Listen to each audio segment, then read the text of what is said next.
He was still on Primabol and testosterone, so it didn't even metabolize by the time he finished his PCT. His testosterone was 56, 57. He did a semen analysis, 20 million sperm, and 40, and everything, motility, morphology, all good. That was semen produced on cycle.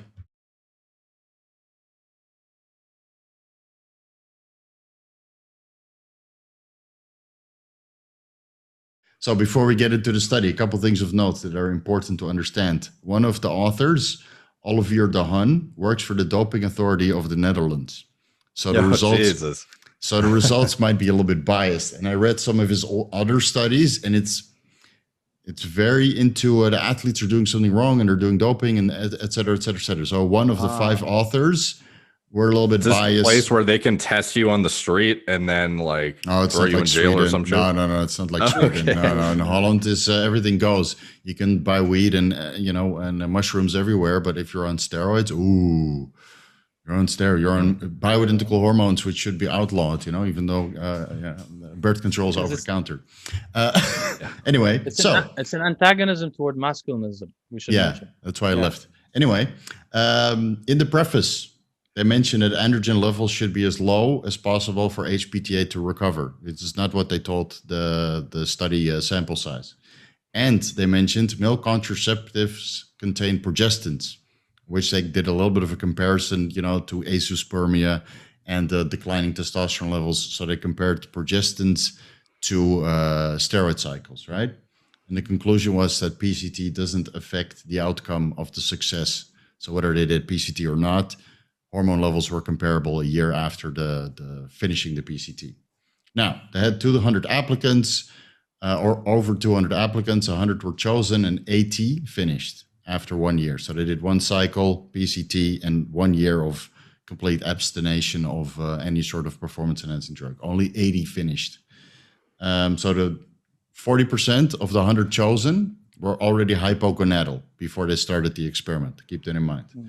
So they were told to stay off cycle for 3 months. The cycle minimum duration was 6 weeks. So the cycle had to be minimum 6 weeks, but could be longer. The cycle should have minimum 2 different androgens, could be anything. Total dose should be at least 200 milligrams per week. So it could be basically testosterone and mastrone, 100 milligram each, right? And that will be 200 milligrams total. All androgens were considered equal on a milligram for milligram basis. So even if it's a progestin versus a DHT derivative versus a test, yeah. Okay. Right, exactly. So that's already at fault there. It shows that the people who did this study have no idea what they're doing. The PCT started within 1 to 4 weeks after the last injection. Now, I'm going to skip ahead a little bit. Of the entire sample size of the 100 chosen, 96% were using testosterone, 52% used trenbolone, and 39% used mastrone. Now, of the PCT, 70% used Nolvadex, 54% used clomiphene, not enclomiphene, and only 55% used ACG.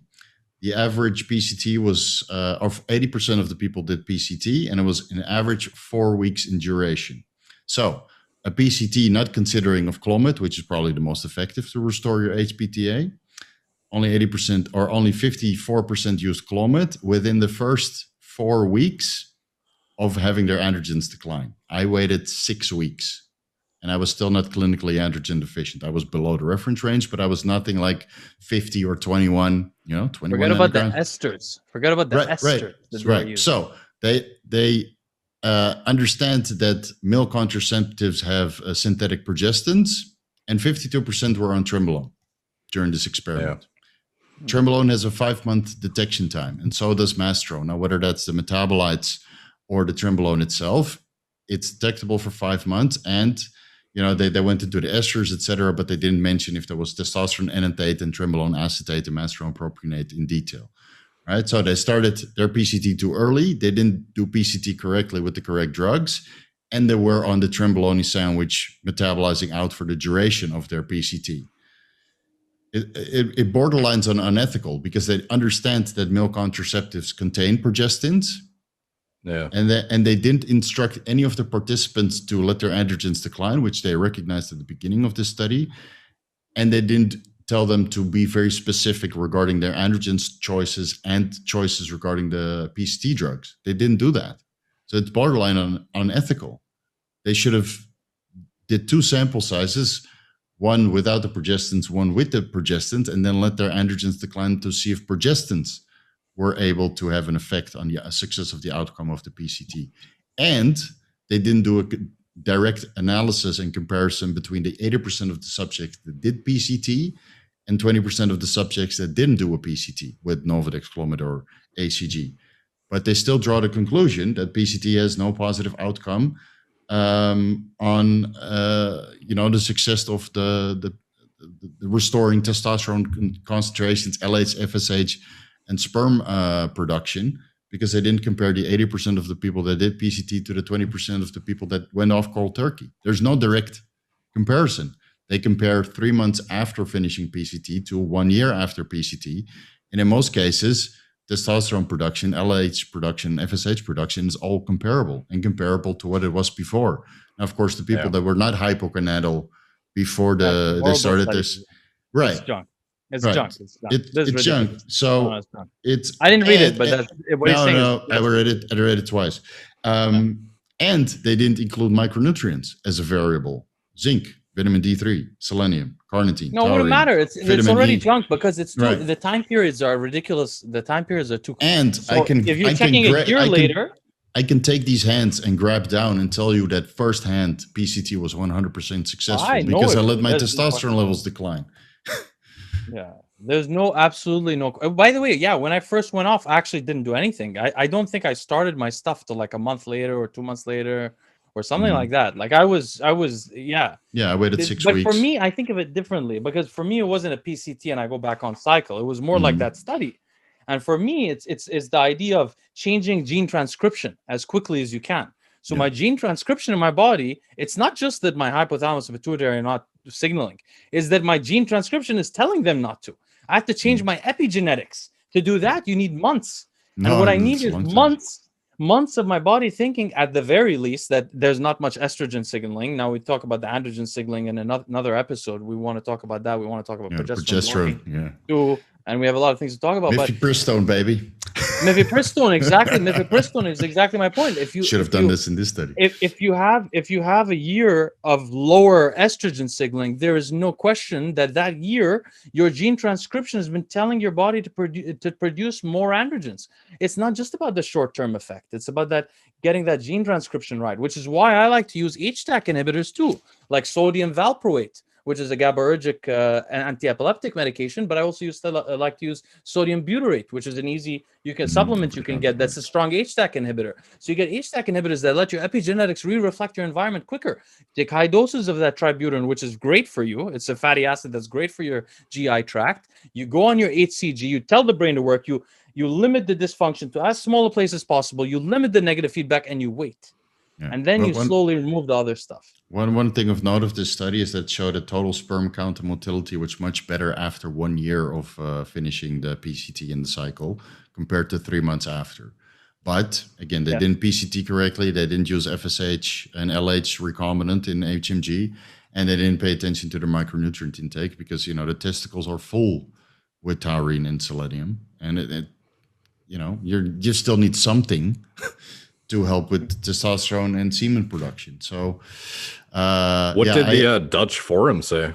Did they have any insight that was worth? One intelligent guy mentioned about the micronutrients and that that there's no direct comparison between the sample size of 80% doing PCT and 20% that didn't do PCT. So how can you draw the conclusion that PCT is unsuccessful when you didn't do a direct comparative analysis? And it's freaking unethical to let 50% of the people take trenbolone when you already know that male contraceptives contain progestins.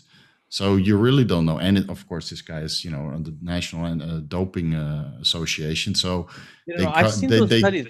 They go in there with they manipulate the results. It's like what people do in high school. We have a hypothesis and I want this result, and I manipulate. This 1000%. Steve is completely right. I've looked at those studies because of the steroid research we have to do. There's a lot of these doping guys. They work for companies and they produce a lot of these really weird, like I mean, I've seen them. Yeah, not this one, And but like this sounds like a big one. But I've seen some really weird studies that are just like I can tell you propaganda. firsthand that these doping guys, they will sell their souls for a bottle of Jack Daniels. Yeah, brothers, I have a book over here. Thankfully, it's not visible because it's very controversial. But there's a book here about IQ. It's Mein Kampf. There's a book here about I. No, it's not. For God's sake, no. I don't know. Let's move on. Anyway, the point is, no. I have a lot of books. I have hundreds, thousands of books. So anyway, but the point is, I have a book over here, very controversial book. It's about IQ. Mhm. There are thousands of papers in academia. I'm not going to say what the subject is about, but there are thousands of papers trying to prove that research wrong. They try so hard. Brother, I used to manage a big behavioral research laboratory as my job. So professors used to come every day, all the time, do their laboratory experiments there. I used to help with study design. You can make a study show anything. As long as somebody doesn't know how to read study design, you can make it do anything. You can make a PCT make them worse easily, way worse, way worse. When you read the abstract of the study, it makes sense, and then you read the full study. And luckily, it was posted online, so you don't have to purchase it. But there's so many studies you have to drop $20 or $50. No, you go to sci-hub.se and you put in the DOI number. They're not all there. Not the new ones. Not the new ones. They're not all there. So, a friend of mine is going through the peer review process, and I have no idea how this one passed the peer review process because I sent it to him, and he said, "This wouldn't pass my approval." A lot of things pass. There's the journals of every God knows what. Yeah. So I can look down and I will tell you from this much volume that ACG was effective. It raised my testicular volume, my semen quality, and my semen volume. I didn't check my quality yet because I don't lose fertility on cycle. And my PCT was freaking successful. Which you bring a really interesting but point. I didn't use the Tremboloni sandwich for years, so maybe that's... You on cycle though always controlled your estradiol, right? A lot. No, not a lot. I let it come over the reference range slightly. Yeah, that's where I felt best. 55, 75 maximum picograms per milliliter. Yeah. Interesting. Yeah, well, I can't say from the size thing because my gonads never returned to full size, to be honest with you. I don't think the mine are full size either, but they're bigger than on cycle. But I'll tell you one thing, guys. My PCT works. I was on hormones for 3 years straight. I've used up to 5 grams in one time. I've used 6 grams when I was before. I definitely didn't have semen quality when I was on. My semen was clear. I don't know, but I don't think I was potent. And now it's 2 years later. I have not taken even HCG. I still have the HCG. I wanted to start taking it actually, but I haven't taken anything. Got my wife pregnant first try. No problems. My semen quality is awesome. I check it frequently. Yeah. So you can recover, but you need to do a lengthier PCT. And I think health, taking health as a factor into it. I think that's the most indicative of being able to restore semen fertility. Semen volume and that kind of stuff. I just saw the semen analysis of a friend of mine who did like a short PCT. And then he went off ACG right away, and then 4 months of Novodexiclomid, right? So he was still on Primabol and testosterone, so it didn't even metabolize by the time he finished his PCT. His testosterone was 56, 57. He did a semen analysis, 20 million sperm, and everything, motility, morphology, all good. That was semen produced on cycle. Wow, with good morphology also, huh? Yeah. Because I tell him he's very anal about his food intake, and he gets all his micronutrients in. And I told him, who recommended you this silly short-term PCT? You know better than this. You know me. Exactly. I just wanted to get it under. Get off cycle. Do my fertility. He said fertility takes 90 days for impact. So he checked this. Whatever he ejaculated now was produced 90 days ago on cycle, when he was blasting his socks off on test primo masterone. So still good. Incredible. Yeah, I mean, I have gotten, that's so I don't know, but it's, I have recovered though fully. I mean, it is a huge major difference from when I was on cycle. That's for sure. Oliver Dahan, I want 4 hours of my life back. And I charge a hefty amount, so I will send you a bill.